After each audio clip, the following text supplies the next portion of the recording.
আখিরি রাসূল তুমি নবী আকরাম, তোমার কদমে মোর হাজারো সালাম। নবী তোমার কদমে মোর হাজারো সালাম।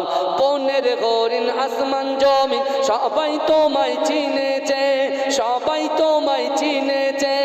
ওই আকাশের মেঘমালা ছায়া তোমার করেছে, ছায়া তোমার করেছে। বনের হরিণ আসমান জমিন সবাই তোমায় চিনেছে, সবাই তোমায় চিনেছে।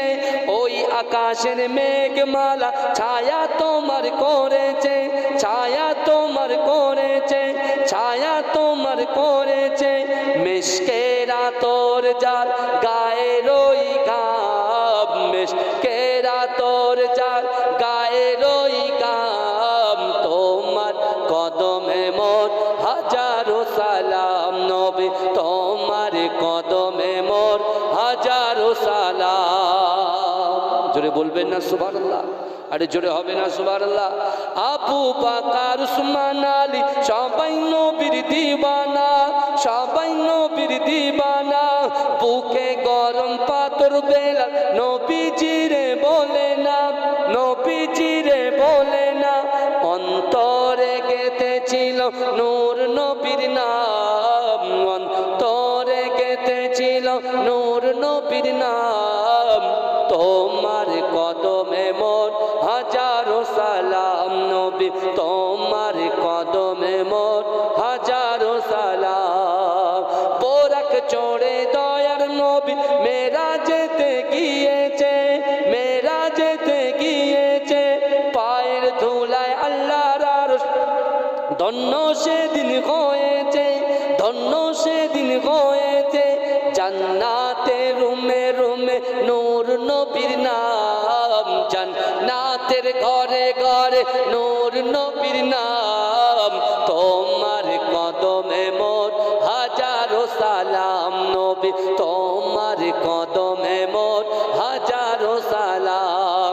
আখিরি রাসূল তুমি নবী আকরাম, আখিরি রাসূল তুমি নবী আকরাম। তোমার কদমে মোর হাজারো সালাম। নবী তোমার কদমে মোর হাজারো সালাম। আল্লাহ ভাইজানেরা, হে নবী পাকের উম্মত উম্মতিরা, হে নবী দেবানরা, আমার আল্লাহ পাক রব্বুল আলামিন জাহান্নামী ফেরেশতাকে ডাকবে। এ আমার জাহান্নামী ফেরেশতা, যাও যাও যাও আমার এই বান্দাটাকে, আমার এই বান্দিটাকে টেনে টেনে টেনে টেনে জাহান্নামে নিক্ষেপ করে দাও। এ যুবকেরা, হে নবী পাকের উম্মত উম্মতিরা, আল্লাহর কথা শুনে আল্লাহ পাকের জাহান্নামী ফেরেশতারা ওই বান্দার হাতটা ধরে, ওই বান্দির হাতটা ধরে টেনে টেনে টেনে টেনে জাহান্নামের দিকে নিয়ে যাবে। এ যুবকেরা, জাহান্নামে যেতে এক পা বাকি। ওই সময় যে মাটির বুকের উপরে বসে ওয়ায়ুহাম্মিদুনাকা ওয়ায়ুহাম্মিদুনাকা ওয়ায়ুকাব্বিরুনাকা, যারা সুবহানাল্লাহ বলছে, যারা তাকবীর দিচ্ছে, যারা আল্লাহু আকবার বলছে, এই মাটির জবানটা আল্লাহর দরবারে খুলে যাবে। এ যুবকেরা, এই মাটি বলবে আল্লাহ পাক, না না না, আপনি এই বান্দাটাকে, আপনি এই বান্দিটাকে জাহান্নামে দেবেন না, জাহান্নামে দেবেন না। আমার আল্লাহ জিজ্ঞাসা করবে, ও মাটি তুমি বলো আমি আল্লাহ কেন জাহান্নামে দেব না?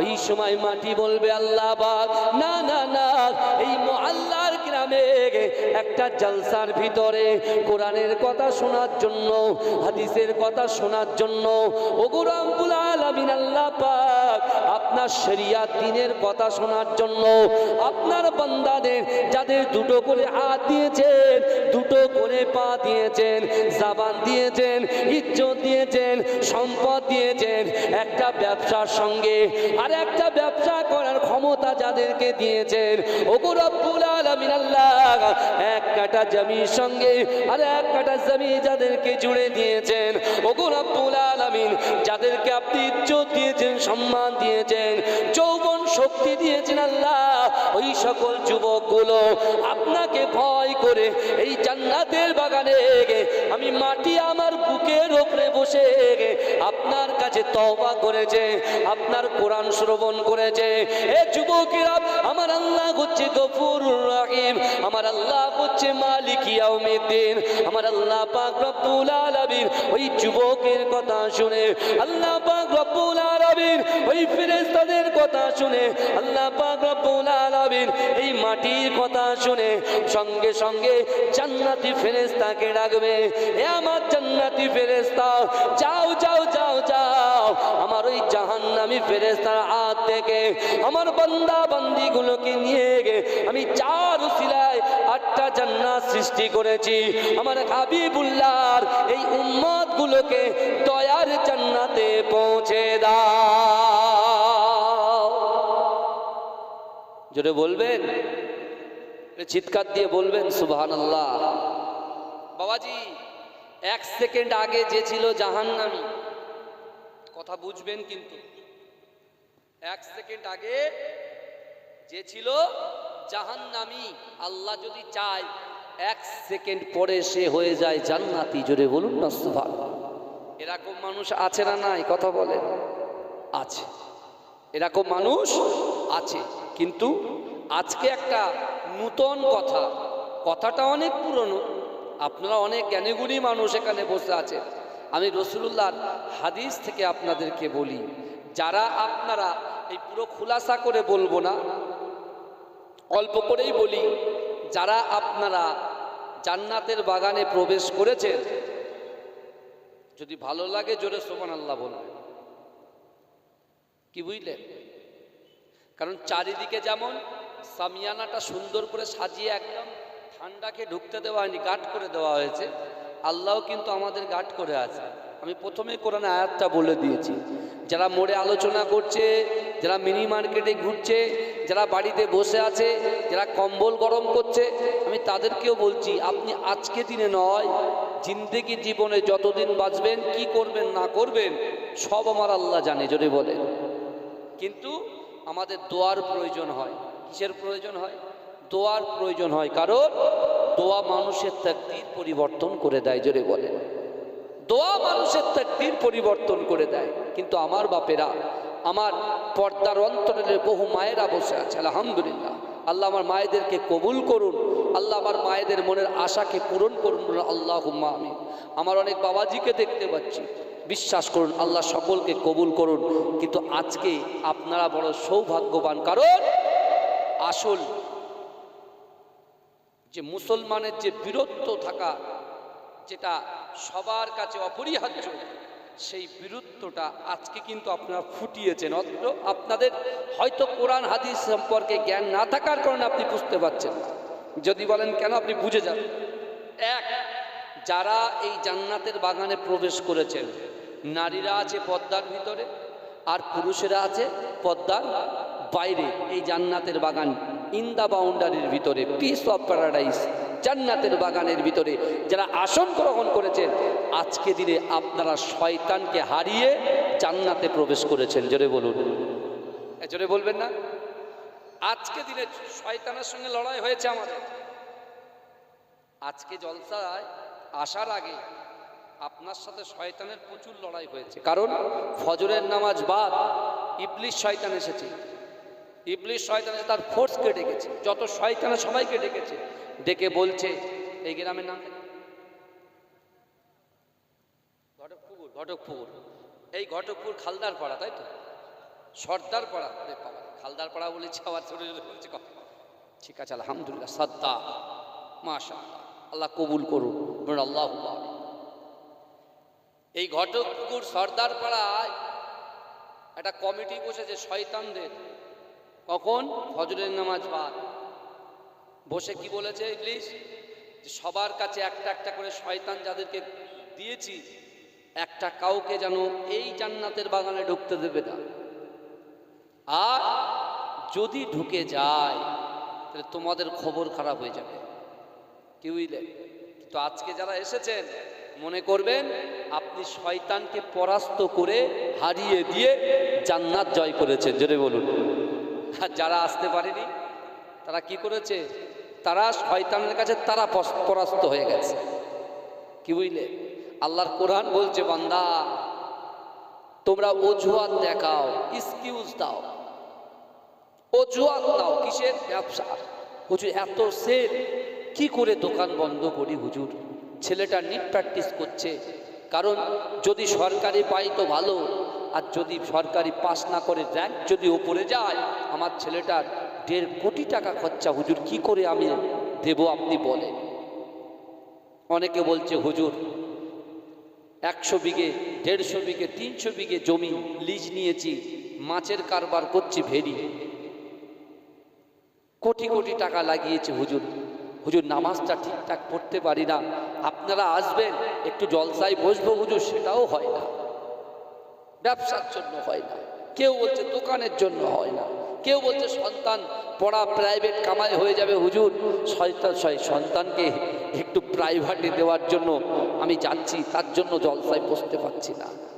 বাবাজি রাসূলুল্লাহর হাদিস শোনেন, কারণ আল্লাহর কোরআন পরিষ্কারভাবে জানিয়ে দিয়েছেন, ওয়াজাআত সাকরাতুল মাউতি বিল হক, মৃত্যুর যন্ত্রণা সত্য, মৃত্যুর যন্ত্রণা সত্য। সেই মৃত্যু আমাদের অনিবার্য হবে হবে হবে। কোটি কোটি কোটি কোটি কোটি টাকা সম্পত্তি থাকা সত্ত্বেও যদি আজরাইল যখন জাহান কবজ করতে আসবে, আমি আমার চেক বইটা নিয়ে আজরাইলকে বলবো, যত পারো শূন্য বসাও, যা ইচ্ছা তাই করো, তুমি আমাকে ছেড়ে দাও, আমরা কিন্তু ছাড় পাবো না। যত বড়ই এমএলএ হন, যত বড়ই এমপি হন, যত বড়ই রাষ্ট্রপ্রধান হন, যেই হন না কেন, যত বড়ই বাদশা হন না কেন, আপনাকে কিন্তু ওই কবরে শুতে হবে, অন্ধকার কবরে শুতে হবে, সাপ বিচ্ছুর কবরে শুতে হবে। কিন্তু এই যুবকেরা দুনিয়ার মোহে পড়ে, দুনিয়ার লোভে পড়ে আমাদেরকে এমন ভাবে লোভ লালসা এমন ভাবে আকৃষ্ট করেছে, মসজিদ ভালো লাগে না, মাদ্রাসা ভালো লাগে না, খানকা ভালো লাগে না, জলসার মাহফিল ভালো লাগে না, ছোট্ট ছোট্ট দোয়ার মজলিস ভালো লাগে না, আর আমরা শুধু এক্সকিউজ দিয়ে যাচ্ছি যে না এখন আমাদের সময় নাই, সময় নাই, সময় নাই। কিন্তু এই যুবকেরা বিশ্বাস করো, যেমন একটা মোমবাতিকে সামনে দাঁড় করিয়ে দিয়ে কিছুক্ষণ 10টা মিনিট বাইরে গিয়ে আবার আসবেন, দেখবেন মোমবাতিটা নিশ্চিন্ন হয়ে গেছে। ঠিক তদ্রূপ ভাবে আমার আপনার হায়াত যে ফুরিয়ে যাচ্ছে, এই মাইন্ড, এই মানসিকতা কিন্তু আমাদের মেমোরি থেকে লস হয়ে যাচ্ছে। তাই আমি আপনাদেরকে বলতে চাই, বিশ্বনবী রাসূল সাল্লাল্লাহু আলাইহি ওয়াসাল্লাম বলেছিলেন, এ আমার সাহাবারা, আমি রাসূলুল্লাহ তোমাদেরকে জানিয়ে দিলাম, এ আমার সাহাবা, তোমাদের যখন মৃত্যু হয়ে যাবে, তোমরা যখন মৃত্যুবরণ করবে, তোমাদের বাদানটা যখন লাশ হয়ে পড়ে থাকবে, ওই লাশকে প্রথমে গোসল করানো হবে, গোসল করিয়ে দিয়ে একটা কাপন, সাদা কাপন পরিয়ে দেওয়া হবে, ওই কাপন পরিয়ে দিয়ে তারপরে একটা কাঠের গাড়ির উপরে তোমাদেরকে শুইয়ে দেওয়া হবে। কথা ঠিক না ভুল কথা বলেন? কোথায় টাকা, কোথায় অর্থ, চিন্তা করেন।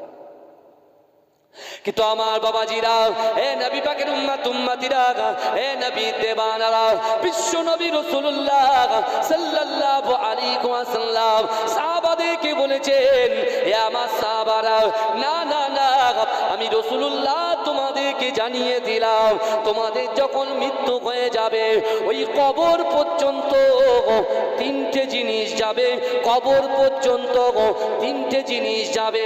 ও মায়েরা, বোনেরা, আপনারাও ইন্তেকাল করবেন, আমরাও ইন্তেকাল করব, কিন্তু আমরা যখন ইন্তেকাল হয়ে যাব, মৃত্যুবরণ যখন হয়ে যাবে, এ যুবকেরা, আমাদের ওই খাটিয়ার পিছন পিছন কবর পর্যন্ত 3টে জিনিস যাবে।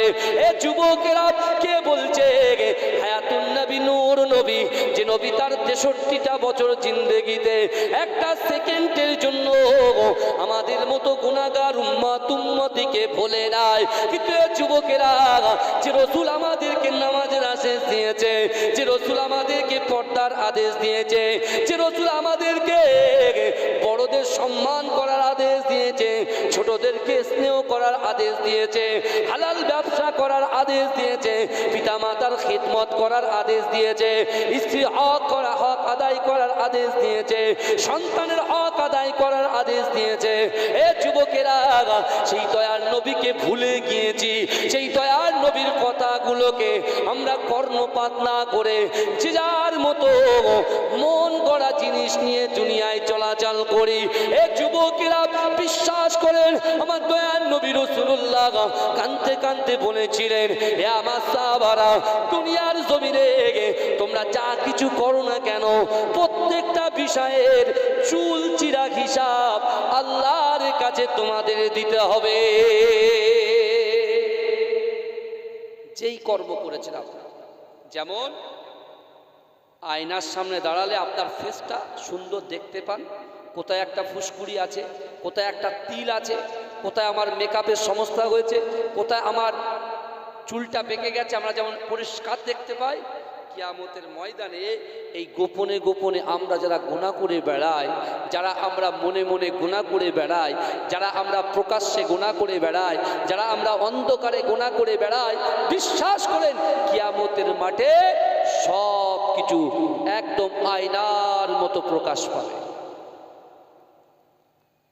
আর আল্লাহর রাসূল তিনি যে কথাগুলো বলতেন, নিজের থেকে কোনো কথা বলতেন না, আল্লাহ রসুলকে বলতেন, রসুল সাহাবাদেরকে জানিয়ে দিতেন। জোরে বলুন, জোরে বলা যাবে না সুবহানাল্লাহ? জোরে হবে না সুবহানাল্লাহ? তাকবীর দেন না, নারে তাকবীর, নারে তাকবীর, নারে তাকবীর। দরুদ শরীফ পড়েন, আল্লাহুম্মা